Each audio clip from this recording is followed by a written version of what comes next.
of a project that started in March 2020, before the COVID pandemic, as part of our international visitor leadership program on fashion entrepreneurship.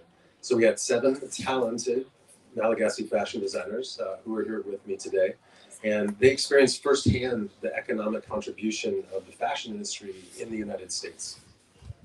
Izy ity dia toy an'ilay fandaharan'asa International Visitor Leadership Programme tamin'ny andron'ny Covid tamin'ny taona 2020 izay nandraisan'izy ireto anjara mahakasika ny hoe fandrarana eo amin'ny sehatry ny lamaody dia mpamorona lamaody malagasy 7 izay anisan'ny tena manan-talenta izy ireo no niaina mivantana izany hoe fandraisana anjaran'ny indostria ny lamaody izany eo amin'ny toe-karenan'ny États-Unis.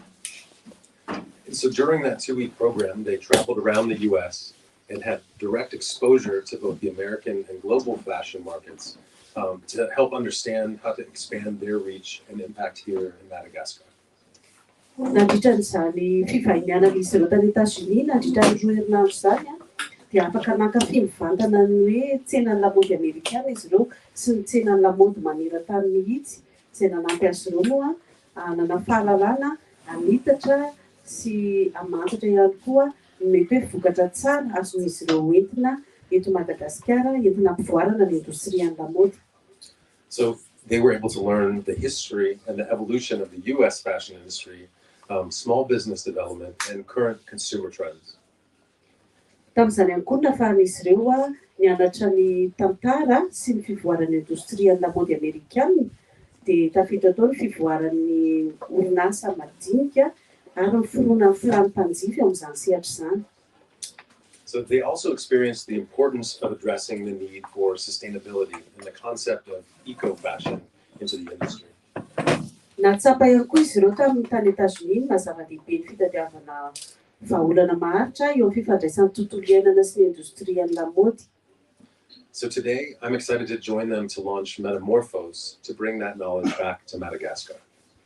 Anio ary dia anomboka fandaharan'asa Metamorphose izy ireo izay tafiditra ao anatin'izay ezaka fivoizana an'izany sehatry ny lamaody tompona andraikitra amin'ny fiarovana ny tontolo iainana izany eto Madagasikara. So by supporting initiatives like Metamorphose, we aim to foster a vibrant entrepreneurial ecosystem here in Madagascar while also building stronger commercial and economic ties between the United States and the country of Madagascar. Amin'ny alalan'ny fanohanana ny hetsika toy izao ny Metamorphose izany izay atao Masonjo Amerikana dia mikendry ny ampiroboroboana ny tontolo fandrarana mavitrika eto Madagasikara ary mampirisika ihany koa ny fifandraisana ara-barotra sy ara-toe-karena matanjaka kokoa amin'ny episode misy Madagasikara. So more than just a series of events, the Metamorphose project is a movement toward sustainable fashion and economic empowerment. Ka tsy hoe karazana hetsika mitovy vakana fotsiny ny Metamorphose fa tena tolona makany amin'ny lamaody tompona andraikitra sy maharitra mihitsy ary mandray anjara feno amin'ny fampiroboroboana ny toe-karena. So this project will empower women and men in the fashion entrepreneurship field, providing them with the skills and the knowledge that they need to succeed.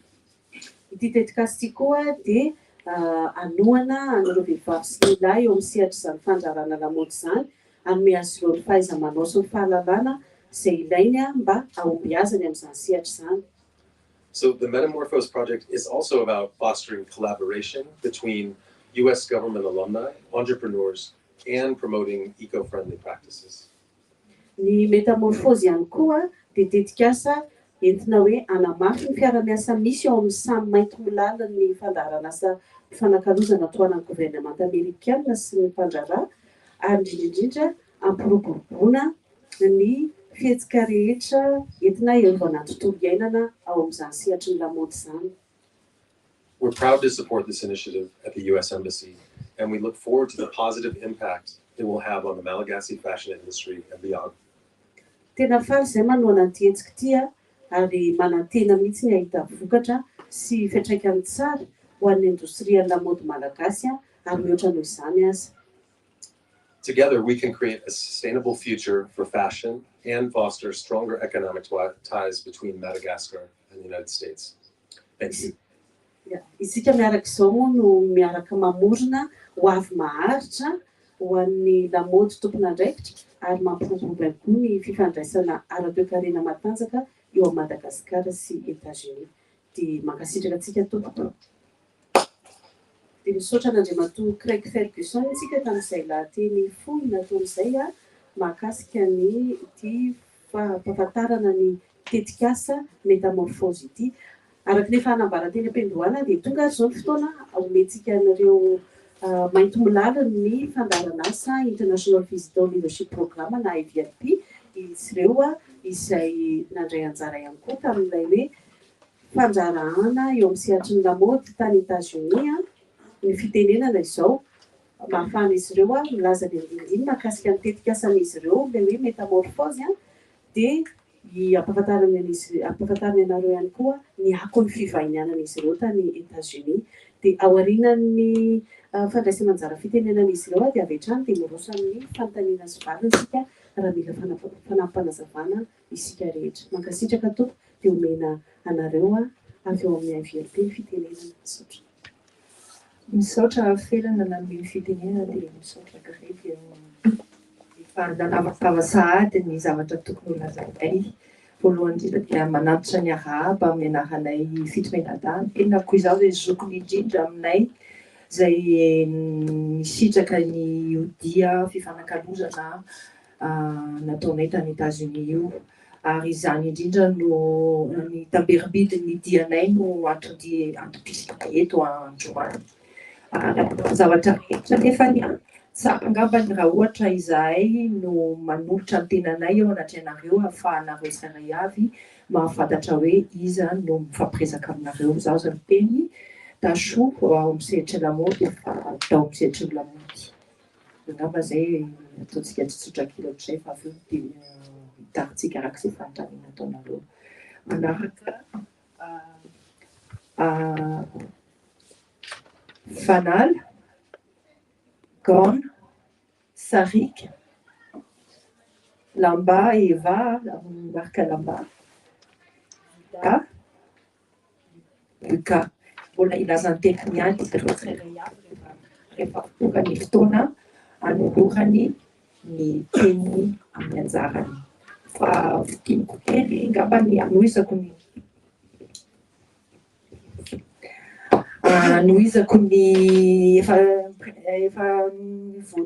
efa ny ambangovanga ny zavatra rehetra dia efa notarian'ny izy menada teo. Fa hotohizako fotsiny hoe ny antom-pisianay eto dia anao tamberina amin'ny zavatra izay noratovinay tany États-Unis. Tetikasa anankiray izay saorana amin'ny Masoivo nanosika anay andeha lavitra bebe kokoa, indrindra hitondra fampandrosoana bebe kokoa, hitondra ny tontolon'ny lamaody eo amin'ny sehatra ambonimbony kokoa, ary indrindra hivohy ny lamaody ho tompon'andraikitra. Fantatsika ny zava-misy ankehitriny ny ainantsika eo amin'ny laona ny tontolo iainana, ary izay manana didy sy andraikitra izay mahatsiaro tena fa manana didy sy andraikitra izay, indrindra noho ny traikefa no ratovinay tamin'ny dianay, ho zaraina amin'ny tsika malagasy, amin'ny sarababebon'olona, amin'ny isany tokony mba ho samy ho sehatra tompon'andraikitra. Ary eto anatrehanareo ianareo mba ho serasera tompon'andraikitra indrindra. Ary ny tanjonay dia ho lazainay tsirairay avy ny nendohanay sy ny anketrinay ary ny lalana hodiavinay ahatonga anay ho lamaody ho tompon'andraikitra. Koa dia mihaino finaritra ary misaotra anareo ny ameko ny fanalany fitenenana. Mankasitraka Rakozafindrany Betoto ny anarako, marikako Fanal. Alohan'ny hidirantsika amin'ny tetikasa métamorphose dia mamela alonareo hanazava hoe inona atao hoe IVLP. Ny IVLP dia isan'ireo programa karakaraina sy toanan'ny Masoivo Amerikana, izany hoe toanan'ny gouvernement amérikana ny zava-tsi-piofanana. Izy io dia fandefasana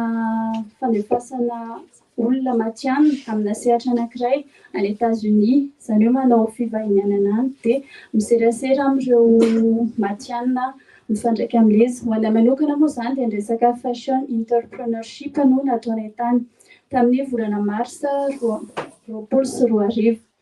Mandritra ny AVLP dia mifanerasera amin'ireo matianina izany ny olona matianina avy amin'ny firenena anankiray. Dia amin'izay fotoan'izay koa raha ohatra ka misy sofanararaotra afaka raisina dia afaka manararaotra an'izay koa. Ny tanjon'ny AVLP dia fifanakalozana iraisam-pirenena aloha voalohany indrindra. Eo ihany koa ny fampivoarana ny resaka leadership amin'ny sehatra rehetrarehetra. Marihana ihany koa fa efa maro ny malagasy izay nisitraka n'io programa VIP io teo amin'ny sehatry ny fanaovan-gazety, fahasalamana, fampianarana ary ny anay zao ny dia teo amin'ny sehatry ny lamaody. Amarana koa azy dia marihana fa vadim-piofanana tohanan'izy ireo tanteraka ilay IVLP, izany hoe ny gouvernement amérikana no miantoka tanteraka an'ilay izy. Makasitraka ny fanara Gôr Christiansen Andriana Tenena izay namorona marika ny Gôr ny lazaiko zany dia mikasika ny dianay tany États-Unis. Anisan'ny nitsidika ny New York sy Akron ary ny fanerasera tamin'ny ireo tompon'andraikitra maro samby hafa ara-panjakana. Dia tao koa nisy ny fitsidina ny école fity izay université miresaka ny lamaody. Anisan'izany dia isan'ny nahavariana indrindra tany dia ohatra mijery défilé foana ny tena mandritra ny tontolon'andro mandehandeha amin'ny lalana tany New York tao. Nisy koa ny firesahana tamina tompona magazina izay mikasika ny lamaody izay nanome voana sy nanome fanazavana momba ny hoe ahoana famoahana lamaody sary izany izay tena nahafinaritra indrindra izany. Dia nisy ny fitsidina ny WGSN izay orinasa mikarakara ny resaka fandinihana tontolon'ny lamaody ho avy izay maminaviana ny loko sy ny rehetrarehetra. Izay angamba ny anjara fiteneniko fa ameko ny sarika ny manaraka sy faratovana.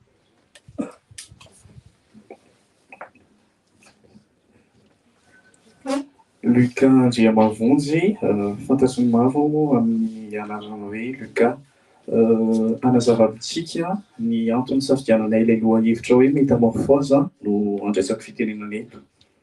Vao niditra nareo dia ny zavatra rehetra hitanareo manodidina eto koa dia soratra hoe métamorphose dia mametra-panontaniana nareo hoe inona ny antony safidianana an'io dia anazava fohifohy an'izay. Raha dika amin'ny fiteny tsotra ny teny hoe métamorphose dia hoe fiovana ho amin'ny tsaratsara kokoa. Raha dika teny maharaka indray koa ny métamorphose dia fivoarana na fanatsarana na fanomezana aina vaovao. Noho izany dia ohatra akaiky indrindra ny fiainan'ny lolo izay bibikely fantatsika rehetra ilay manidina sy tsara loko iny. Alohan'ny nahatonga azy manidina indretrarehetra iny dia fantaro ary fa atody aloha no ny androany dia avy eo nisedra fiovana maromaro izy ary ihany koa niofaka vao tonga tamin'iny loko tsara tarehy iny. Dia toy izany ihany koa ny sangana sanay tsirairay avy reto izay tianay ho aranty saseho dia fanomezana aina vaovao ny lamba na ny akora izay misy eo ampelantanana mba hanome vokatra tsara sy miavaka amin'ny alalan'ny akanjo na kojakoja ilainao amin'ny sehatry ny haingo sy ny lamaody. Dia izay ilay hoe métamorphose. Misaotra Lucas. Faly miara-batsika rehetrarehetra. Ny tenako Mikael Vida, marika Mikael Vida ihany koa izay niforona tamin'ny taona 2004 izany tamin'ny 20 taona teo ahako nisehatra an'izay asa famporonana izay. Mety misy mametra-panontaniana isika hoe inona no antom-piasinay ankehitriny ary inona no antom-piasin'izao hetsika izao. Raha misy ny antom-piasina dia misy ny zavatra aoriana nahatonga izay. Ny mazava kely amintsika satria tsy velatra loatra isika satria efa hisy ihany koa ny famelabelarana izay ho ataonay amin'ny 21 sy ny 22 volana Jolay izay eo amin'ny lapan-tanàna fo hitanao ihany programa fa ny ambangovangony no ifampizarainay aminareo. Tena ataoko hoe anisan'ny napetsika ny ampoko angamba nozy koa nahatonga azo hetsika zao dia ny fahatsapanay sy ny fahitanay ny zavatra mitranga sy zavatra miseho eran-tany tsy eto Madagasikara ihany fa eran-tany mihitsy. Anisan'ny zavatra tena nafinaritra dia ny fifanankalozanay nandritra ny fivahiniananay tany Etazonia izany, ny fahitana ireo karazana mpamorona efa mirotsaka sy miroboka be mandratan'izay hoe tontolon'ny famoronana tompon'andraikitra zay.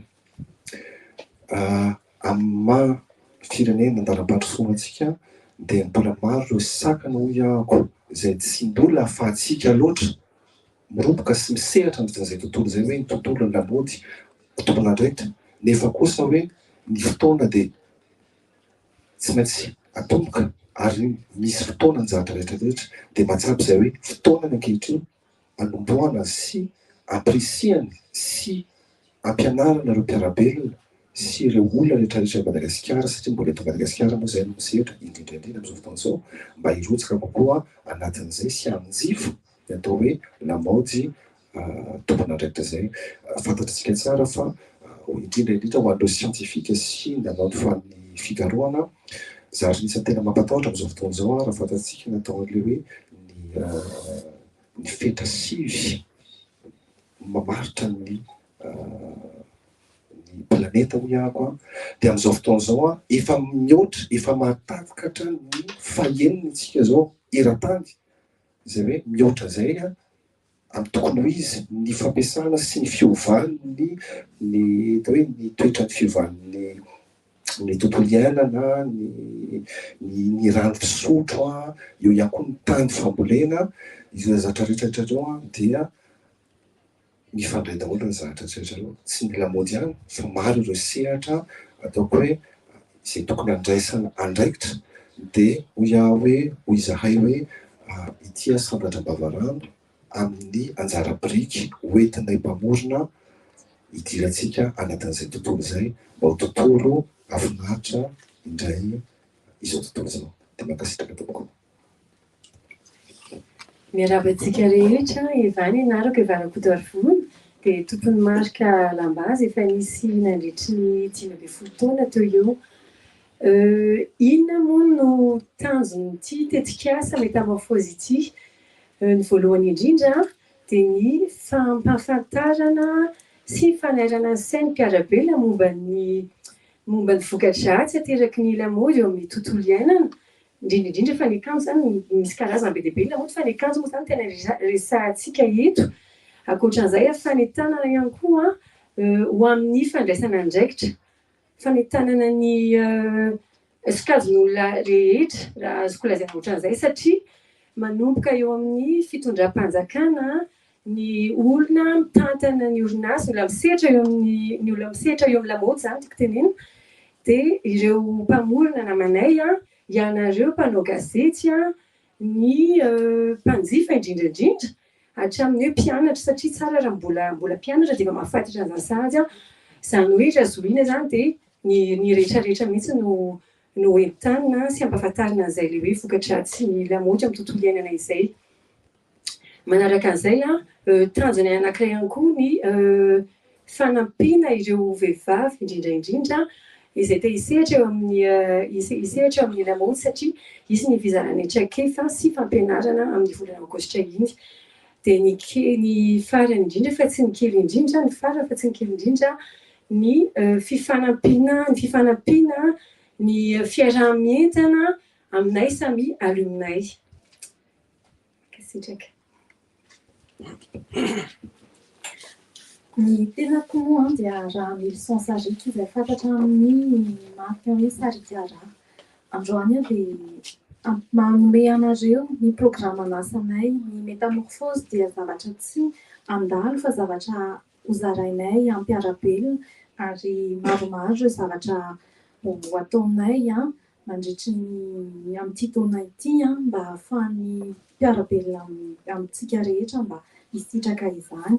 Ka manomboka izany dia amin'ny faha 11 sy 12 ny volana Jona ao amin'ny lapan'ny tanàna eo Analakely dia isan'ny famelavelaran-kevitra momba ny lamaody tompon'andraikitra izay anasana ny mpisehatra ny tontolo iainana eto amin'ny firenena ireo solotena-mpanjakana ary indrindra ireo miasa amin'ny sehatry ny lamaody a, dia ao anatin'izay koa dia ampiranty izahay. Ampiranty vokatra izahay a, izay vokatra mampiasa sy nanodonana akora mba hikajiana ny tontolo iainana. Ny 12 volana Jona dia isokatra ho an'ny daholobe ka anasana indrindra ny mpianatra sy ireo liana amin'ny resaky ny sehatry ny lamaody mba ho tonga olona tompona andraikitra eo amin'ny sehatry ny lamaody. Amin'ny faraka amby 20 volana Jona dia amoaka izahay ny akanjo mikajy ny tontolo iainana ka anao filatroana izahay ao amin'ny masoivo Amerikana Andramena. Amin'ny volana Aogositra kosa dia ampiofana izahay vehivavy, indrindra fa ny vehivavy izay miisa manodidina eo amin'ny 20 eo. Ampianatra izahay sy zaratrakefa amin'izy ireo ho an'izy ireo izay te hisehatra amin'ny tontolon'ny lamaody ary mba ho tonga izy ireo ho olona mahay mikajy ny tontolo iainana ary ho tonga ho tompona andraikitra eo amin'ny sehatry ny lamaody.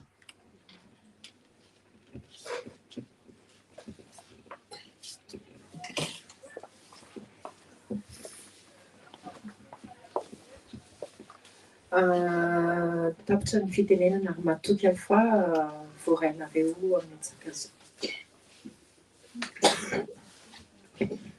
Matoky izay fa voaraina amin'ny tsakasy ny andavina angambany ny zavatra tianay nifampizana taminareo teo ankehitriny dia raha ohatra misy ny vatanina afaka apetraka ny vatanina eto moa izahay fitolanada eo ihany koa izy mitana solotena ny avy amin'ny masolo etikana sy ny présiden'ny musea fa tompoko dia misokatra amin'ny vatany tompoko.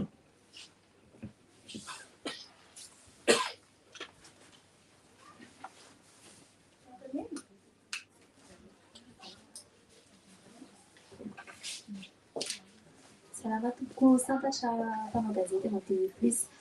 Afaka teneninareo hoe inona andro voka-dratsy teraky ny lamaody? Samy andray anjara fitenenana angambany izay fa manavy aminako ny ataoko hoe ny zatra hita maso ny tsara marihana aloha fantatritsika rehetrarehetra fa ny tontolo ny indostria ny lamaody dia mitana lalana faharoa eo amin'ny ekonomika fa ihany koa hoe mitana lalana faharoa mandoto indrindra ny tontolon'ny indostria ny asa famorona zay. Raha tsy ilaza fotsiny satria natsidiko teny am-pandohana teo ny resaka hoe misy ny ataontsika ilay hoe 9 limites planétaires fantatsika rehetra angambany izay zavatra zay fa afaka omena ihany koa ny efa mikasika an'izay. Izany ataoko hoe efa miatendana any amin'ny fahaenina zao dia hita taratra amin'izany hoe eo ny fiovan'ny toetr'andro, eo ihany koa ny fiovan'ny tany fambolena io eo ihany koa ny fiainan'ny rano azo sotroina. Fa maro izy ao manakisivy izy nitanisako teo dia indrindra hoe teo amin'ny hoe fandotona zay zany tena anisany hoe hita taratra be satria maro be ohatra zao raha resakantsika fotsiny ohatra hoe resaka fast fashion natao hoe resaka lamaody sy ny akanjo avy any ivelany reny fitaterana reny ny sambo ny avion sasitra miteraka fandotona izy reny dia mbola maro tsy voatanisana izy io fa omeko any namoaka evandra ny fitenenana. Anapiako kely an'izay resaky vita zay dia tena mandoto ny rano sy ny ranomasina sy ny renirano sy ny biby rehetrarehetra miaina any anatin'izay ihany koa ny lamaody. Ny antony dia izao, ny ankamaroan'ny akora ampiasaina amin'izao fotoana izao dia sentetika daholo. Ataoko hoe 70 isan-jaton'izay dia misy ny nylon, misy ny acrylique fa ny tena mandoto ny tontolo iainana sy mibetsaka indrindra tena hoe mitana lahatra voalohany amin'izao zany dia ny polyester. Ny olana terak'izay ilay hoe akora simika izay dia rehefa manasa zany rehefa manasa akanjo ohatra isika dia miteraka hoe microfibre, misy an'izay hoe microfibre izay ateraky ny avoakan'ilay akanjo sasantsika da hoe tsika maso zany izy a fa plastika kely be dia be iny anefany a lasa any anatin'le renirano a dia mandeha any amin'ny ranomasina rehefa avy eo dia ny siantifika moa zany tonga dia nahita hoe be dia be ny biby a mitrondro a ny zava-manan'aina rehetra ny anaty rano mihinana an'iny nefa ireny koa avy eo a tonga tsy amin'ny vilia antsika satria tsika mihinana trondro mihinana hazan-drano dia araka ny tenen'ny Vitato hoe maro be ilay hoe inona ny voka-dratsiny a fa amin'ny famelabelary zay miresaka bebe kokoa an'izay fa amin'ny ankapobeny zany izay aloha zany dia efa voka-dratsiny anankiroa.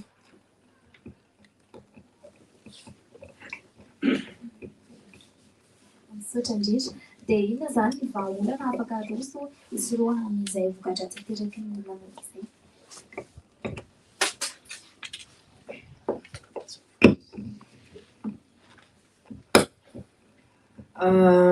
Izany indrindra no antom-pisianay amin'ity tetikasa métamorphose ity izany hoe mifandiniana ny zavatra misy ankehitriny zavatra efa misy izay tsy azontsika foanana dia hitondra an'izay any amin'ny fanafoana ny akora natoraly lavitrezaka misy ny foezaka misy ny antononezaka misy ny lavitrezaka eo am-panombohany izay fa io tetikasa io efa misy maneran-tany ary izahay zany no anisany hoe anainga mavesatra ho an'ny tsirairay avy anentana ny tsirairay avy voalohany indrindra aloha amin'ny famadihana ny akora efa ampiasaintsika ho afaka ho ampiasaina vaovao indray amin'ny fanenana ihany koa ny fividiavana zavatra tsy ho ampiasaina amin'ny fampiasana ihany koa akora natoraly ary amin'ny fanentanana ihany koa tsirairay avy hiditra ao anatin'izay a isan-tokantrano isaky ny sehatra isaky ny isam-batan'olona zay misy ny amin'izay a misy foana ny hoe foezaka antononezaka lavitrezaka tsy ary ho voatanisana eto ilay izy fa eo am-pandrasana ny mahita ny tonony zay ny anentananay anareo ary antsoinay anareo izao ho lasa ho serasera tompon'andraikitra hivoy an'izay lalana ho diavinay izay mandritra ny fotoana natanterahana izany mba ho tompon'andraikitra hiaraka aminay dia raha misy fanontaniana tena hoe précis ngamba momba an'izany a amin'ny 11 tsika 12 a isy exposition conférence ao amin'ny lapan'ny tanàna ahitantsika tantara vitsivitsy famintinana fa tsy izy iray manontolo akory fa mbola hizotra mankanytsika izao izay no nanana izay traikefa tandrovanay izay zany a ny hitondra an'izay asa raha misy anampiny namana.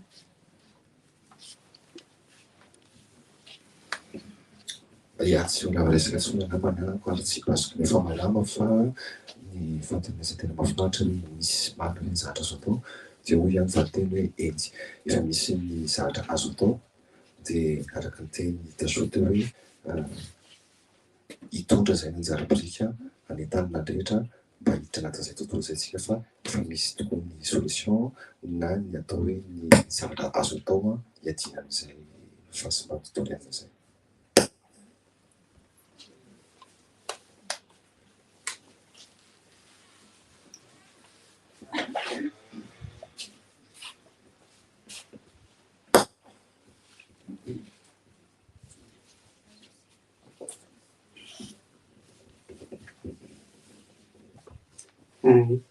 Mikael avy amin'ny gazety Alina Nouvelle.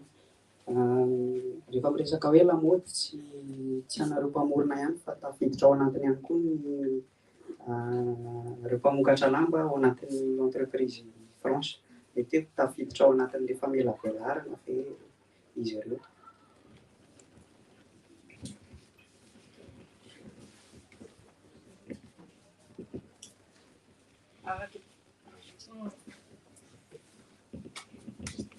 Araka ny efa voalazanay teo moa zany dia ny sehatra rehetra izay misy ifandraisany amin'ny lamaody dia tafiditra ao avokoa satria ny lamaody dia tsy maintsy misy an'ireo matières premières ireo akora fototra hiaingana ary misy koa ireo orinasa ozinina mamokatra azy ireny dia miainga avy any indrindra zany ho an'ny asa famoronana manokana fa ny zavatra rehetra dia mahakasika ny sehatra rehetrarehetra satria fanentanana tsy vitanay samy rery fa ifandrombonana dia samy mandray ny tandrifiny azy.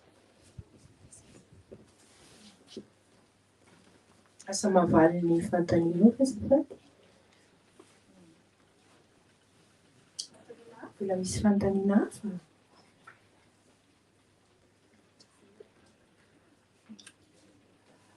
Raha ohatra ka tapitrary ny fanontaniana dia mbola manerina ny fisaorana era-poeran-tsaina anareo nanainga mavesatra izahay dia nanohany ianareo dia tonga ary ny antodianay eto dia fanentanana dia averinay ny fanentanana mangataka ny ratsa-mangaka anareo izahay anohana anay ahafahanay manaparitaka ny fanentanana sy ny hetsika rehetra izay ataonay anohana anay ahafahanay manatanteraka izany ho tonga n'le hoe lamaody tompon'andraikitra ary ahatonga indrindrindrindra ny sambatan'olona ao amin'ny sehatra izay misy azy ho tompon'andraikitra dia misaotra indrindra tompoko. Asa mbola misy fitenenana avy eo raisin'ny fanamariana fotsy mankasitraka n'izy fitoniana tamin'ny famelabelarana ny dedikasan'izy ireo ilay métamorphose ho antsika izay somary tara ny fatongavana dia tiana mampatsiafa ny haingo rehetra izay natao anatin'ity dedikasy ity dia tafiditra ao anatin'izay ezaka lamaody tompon'andraikitra ny fiarovana tontolo iainana izany.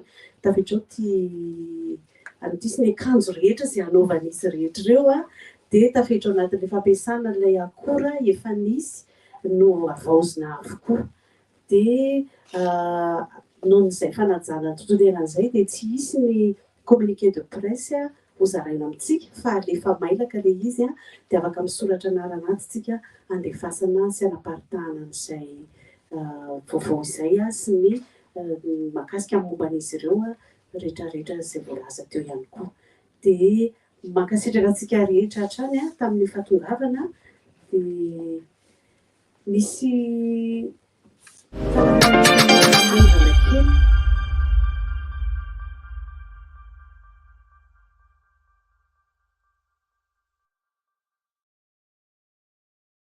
tianareo ho resahana